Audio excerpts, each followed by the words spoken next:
What's up, everybody? Combat 86 Radio Show, or Batjack JW, right? Thanks for tuning in.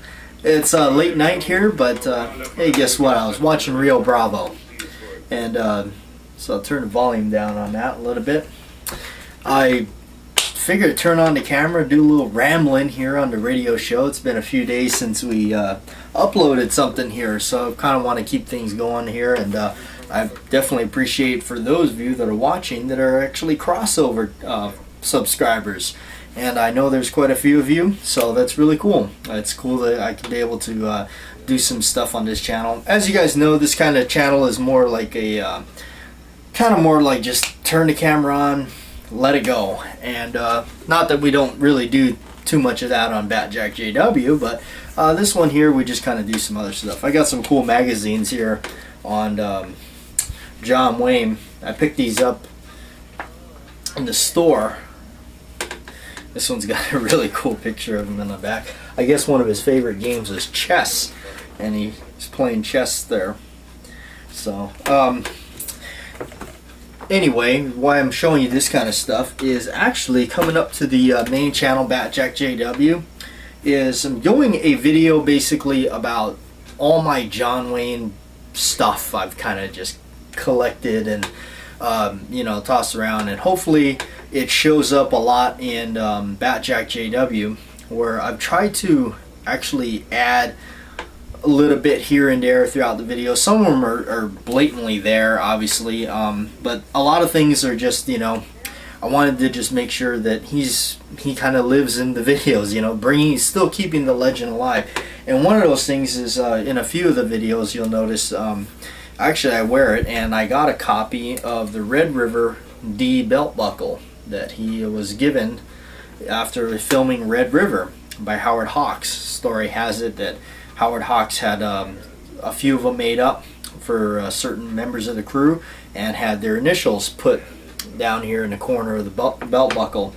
And John Wayne and him traded belt buckles, so I guess Howard Hawks had John Wayne's and John Wayne had Howard Hawks, so that's why Howard Hawks' initials are on the corner of John Wayne's one that he wore. And he wore this buckle in quite a few of his westerns that became really popular. A lot of them, actually. I didn't start noticing it really being a big Duke fan until actually not that long ago, and I started noticing it, and then that's what pretty much got me going around going, man, I gotta get this thing. I wound up getting it on eBay. It was the only place I really could find it. I guess these people, that's kind of the thing, they make these reproductions. So I paid, it wasn't too bad. It was like 80 bucks or something like that. And cool thing is he gives you, not only do you get this one, you get a different, kind of a more of a rustic one too. He throws that in. So anyway, doing a video coming up, with a lot of this stuff and doing that kind of thing. My holster rig, you can't really see it, but it sits here on my chair, and got one of my guns right there. It's not loaded, but I've been really tinkering around with the grips lately, so the gun's kind of out right now. Just I'd like to, growing up, seeing his so-called ivory handled 45, just I like having it around. Although it said that he had a Catalan, his grips are Catalan, is a form of Bakelite, and so he tea-stained them. That's supposedly the story. Of course, you guys know that I had mine, I bought from Cimarron, the Rooster shooter, and sadly, I didn't even get to shoot that gun with its original grips on, because right when I got it, it dropped and it broke. Didn't even have the gun 24 hours in my possession and broke the grips, and it was a pretty big bummer for me. And so I'm just pulling guns out from everywhere, and this is unloaded. But I wound up copying the grips, copying the color, that is, and this is kind of the one that I wound up with. Don't want to muzzle myself. I don't know if you can see it very well, but I'll show this in the John Wayne video. I figured I'd do this video over here by my bookshelf. Probably noticed that Yeah, I read a lot, and I read a lot of Stephen King. I'm kind of a horror addict. You know, I like the suspense of it all. You know, so it doesn't necessarily frighten me, but I just like the suspense of it. It's just kind of like a freedom to just kind of write whatever. And Stephen King has always been my favorite. Or read my first Stephen King book in 6th grade, I think. Yeah, I believe it was 6th grade, and not knocking the book or not knocking the people that read it and enjoy it, but the teacher had given me a copy of Harry Potter, and I read like the first couple of chapters, and I said that was not really what I wanted, and I just didn't like it, and I went home and told my mom, "Gee, I don't like reading this Harry Potter book," you know. And my mom's like, "Well, what book do you want to read?" And I said, "I don't know, but it ain't Harry Potter." So she took me down the Borders, and she said, "Well, you can pick out a book." So I went down the Borders, and I picked out Stephen King, The Shining. And she's like, "You sure you want to read that?" And I was like, yeah, you know. So I read The Shining at 6th grade. And actually, this is not the exact copy I had, but this is the same cover, the same printing of the very one I read. This is not the exact book, but this is the same printing, the same, you know. So when I found this at the bookstore, I was like, you know what, I gotta have this. I had to buy it because this is the same copy, the same printing that I had read the very first time, you know, when I read it. So, and then I bought the hardcover and everything. Mostly what I do is I bought most of his hardcover stuff, but anyway, oh no, Mr. Wheeler just got shot in Rio Bravo. John Wayne's dragging him off the street now. Yeah, that's the cool thing about this movie is that was filmed mostly in Old Tucson in Arizona, where I definitely want to be. I'm going to wind up there. I'm just currently working on that. So, but yeah, they filmed this at this place called Old Tucson Studios, and I went there, and that place is like Disneyland for me. It was like to be able to go in there and just see it all for real. So I'll tell you something, as this video goes on, I'll tell you something cool about that, the Old Tucson and everything, and John Wayne. Anyway, this is a really cool product. I actually play around with this a lot more than I actually go to the gun range. And this is wax bullets. This is from the Cowboy Fast Draw Association. I was very happy to have gotten, the stuff is not free, but they did give me a pretty decent, healthy discount on this stuff, you know, just for they just are really good people. They support, and they found what I was doing on Bat Jack JW and showing off their product a little bit. So, what it is these are shells that are prepared, and the primers, you just kind of put them in by hand, and gravity holds them in, because if you turn them upside down, they'll fall out. Or you put the wax bullet in, and you put this in your 6-gun, and it kind of turns your 6-gun into a pretty neat little plinker around in the yard. It's not very loud, so I can do this in my backyard here without having to go to my friend's ranch or my friend's coffee land or something like that and play with the real guns or real bullets. So this is, and what I really liked about it was it taught me how to really just point shoot and just kind of point that gun and shoot it.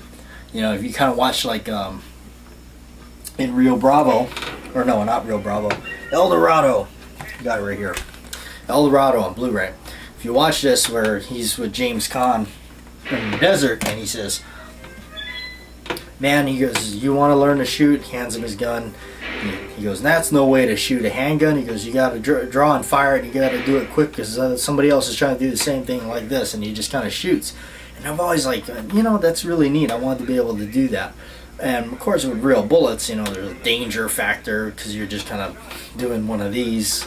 And so with those wax bullets, able to just kind of, just pick things off. And they don't go very fast. They don't go very hard. It's real close distance, stuff like that.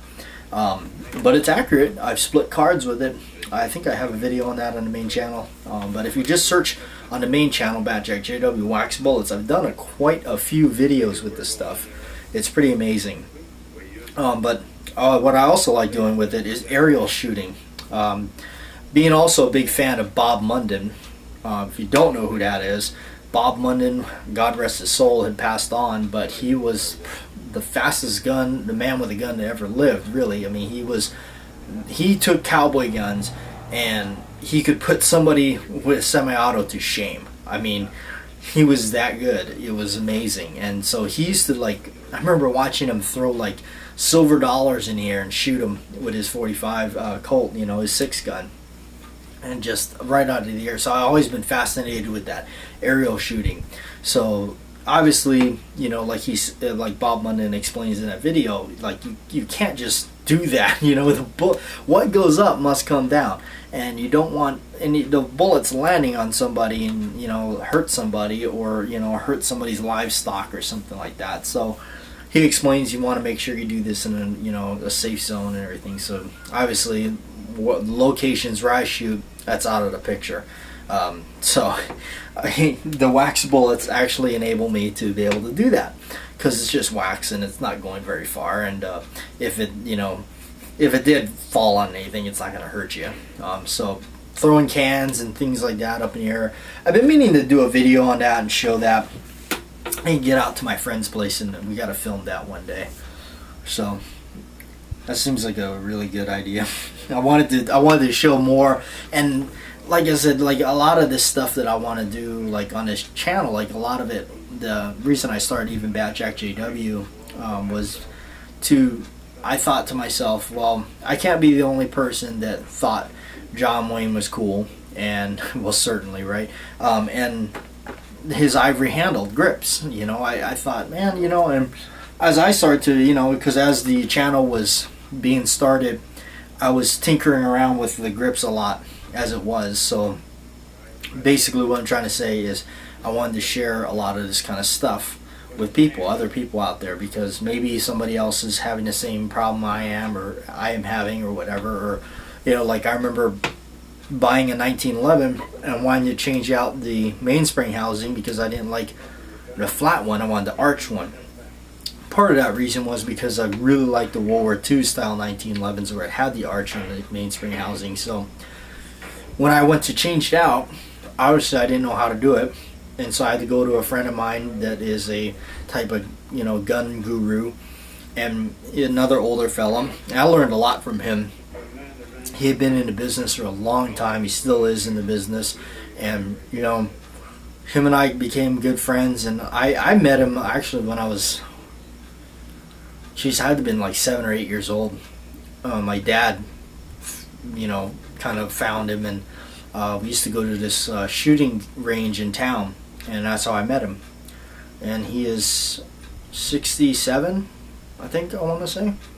But I've remained his friend, and all these. And then when I started first buying guns, really in Hawaii, I bought my first guns when I was living in Colorado. But when I got here, obviously I went to him, and got a lot of guns. And, you know, he took the time and said, okay. And he goes, you want to change out the mainspring housing on 1911? And he's like, this is how you do it. And he started showing me the mechanics of it. I got really fascinated with it. I bought a military handbook on it and looked at the schematics and started understanding it more, and read some more and more about it. And then, of course, went back to him and asked him a few things. And then, you know, of course, you know, from there. And I tell you, again, you know, like back to me listening to, you know, a lot of these people now, I notice, like, you know, they'd rather be doing something else, you know, on their little electronic device or something like that. Not bashing those things, but,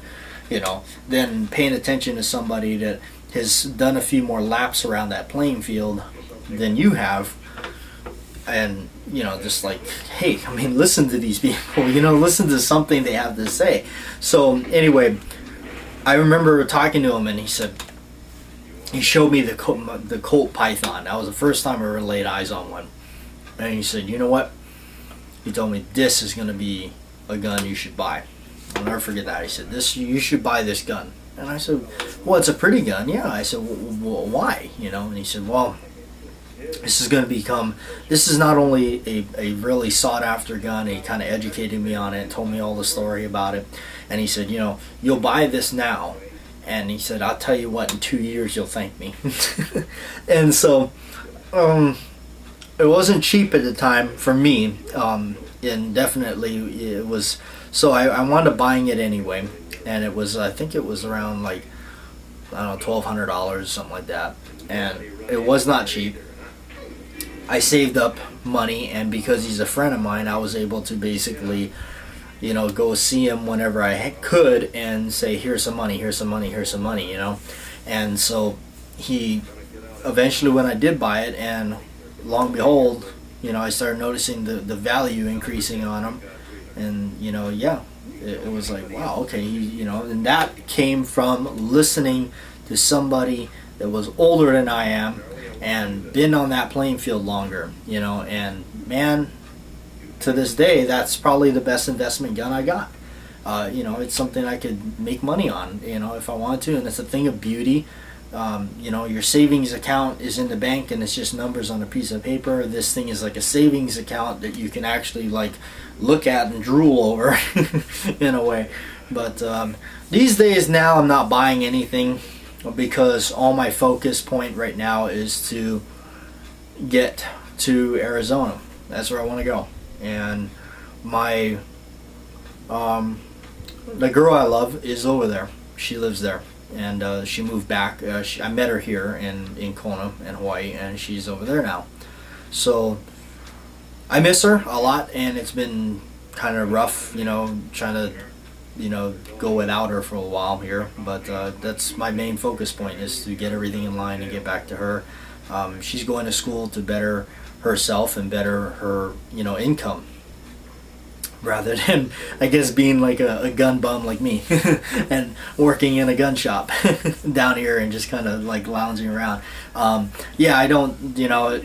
don't make a lot of money, but you know what, in the end, I do what I love. I love guns and I love this kind of stuff, so I get paid for it and to make a living at it. I'm not rich, but I get to make it by. I am able to still pay rent. I'm able to still pay my car payment and insurance and all that, and still have a little bit extra money to, maybe buy, some extra things here and there. Of course, I'm not buying guns anymore, but I'm talking about just small stuff, and that's cool. To me, life is too damn short to sit there and, either be just miserable all the time or whatever. So I guess I had a different outlook on that perspective. My mom on the other side, she's one of those people that's like, no, you gotta go and work for this company and be there for 30 years and have a retirement. I understand all that. I totally understand, building that foundation and credit and all that kind of stuff. But then again, I'm like the kind of guy that looks at it and be like, you're here one day and you're gone the next. You go to sleep and you pray and you just say, hey, if I die before I wake, and that's something you got to think of. You could, every time you wake up is a blessing, and you should take it as stride, like, hey, you're blessed, you're here another day. And I just never wanted to be like, I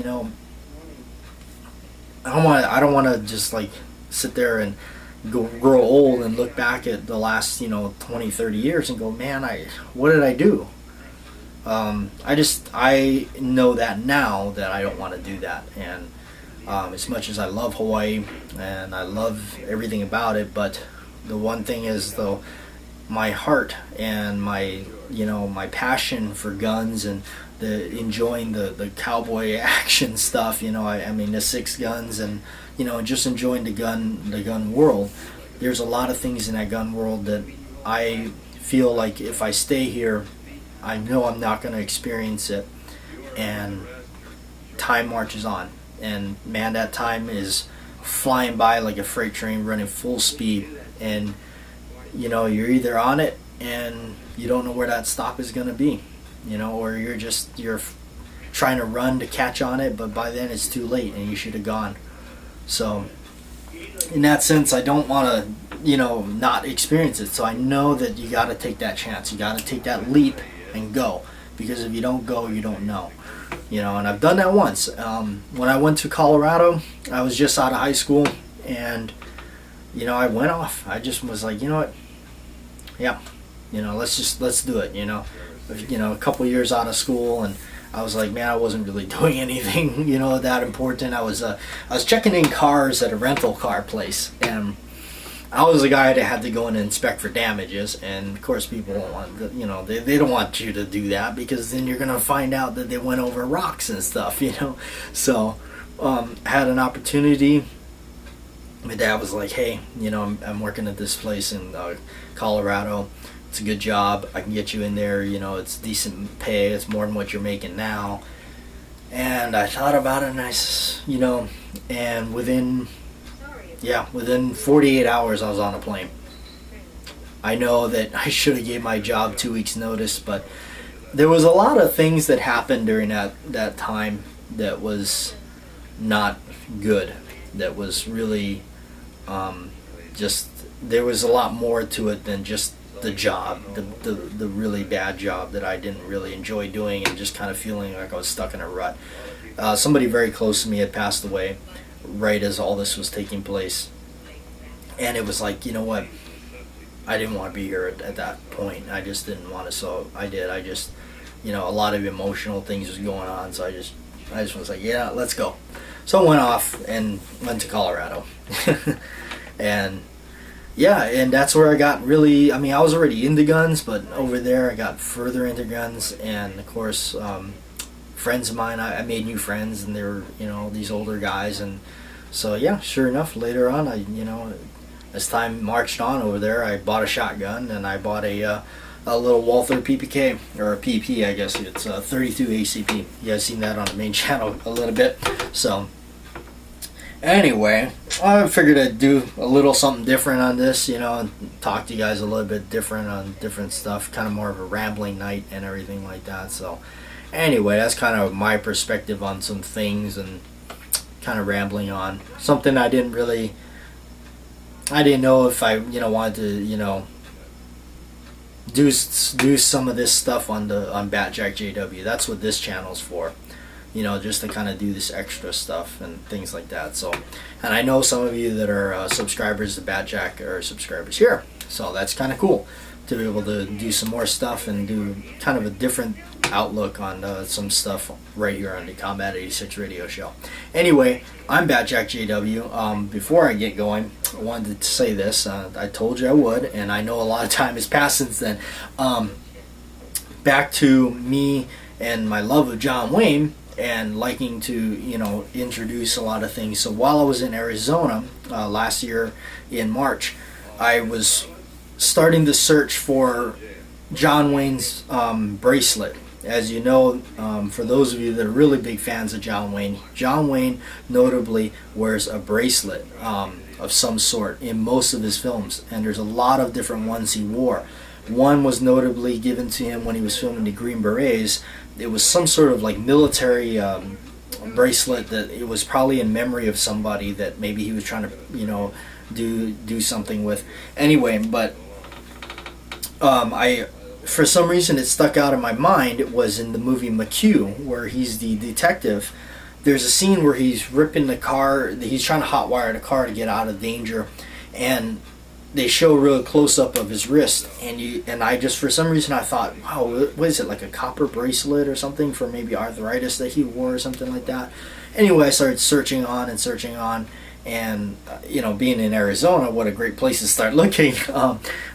And it was also said he had like a Navajo Unity bracelet or something like that, which they actually do sell. This company called All Tribes makes it, and it's a little expensive, but maybe one day if I get some spare cash, maybe I'll get one. But while I was in Arizona looking for this thing,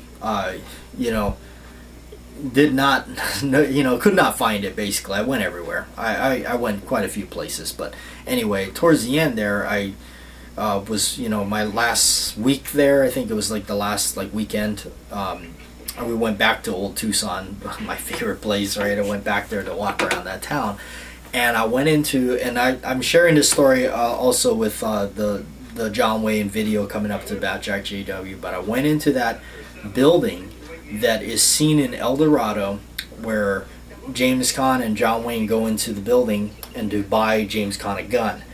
And what happens is he picks up getting confused here. They go in there to buy a gun. Anyway, that building is still there in Old Tucson.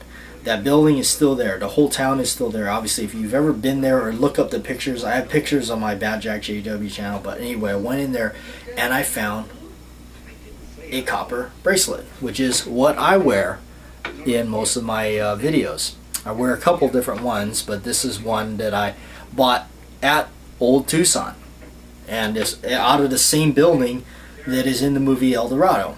Anyway, sorry I kind of drew that out, but that's what it is. I bought it right there, and I wear it quite a few different ones, and I started making my own. I have a brass one that I wear the most time in most of my videos, and I do this in a sense of John Wayne. John Wayne wore one, so I got to wearing them, and the brass one I stamped Bat Jack JW in it, in a cuff bracelet.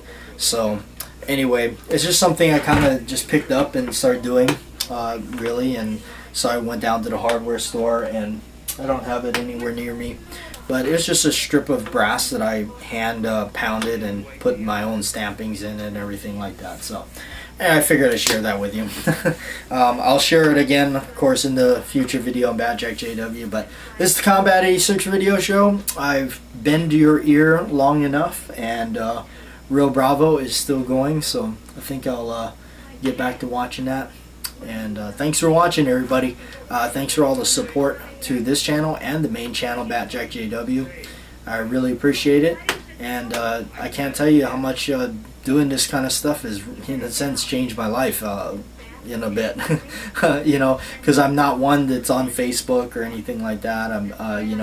I'm kind of old school inside that way. I just never understood the whole point of all that kind of stuff, which, so this is it. I mean, to do this YouTube thing, that's it. This is as high tech as this young old guy gets. Anyway, truly appreciate it. Thank you. And definitely thank you, Joe. You know what I mean. Thanks.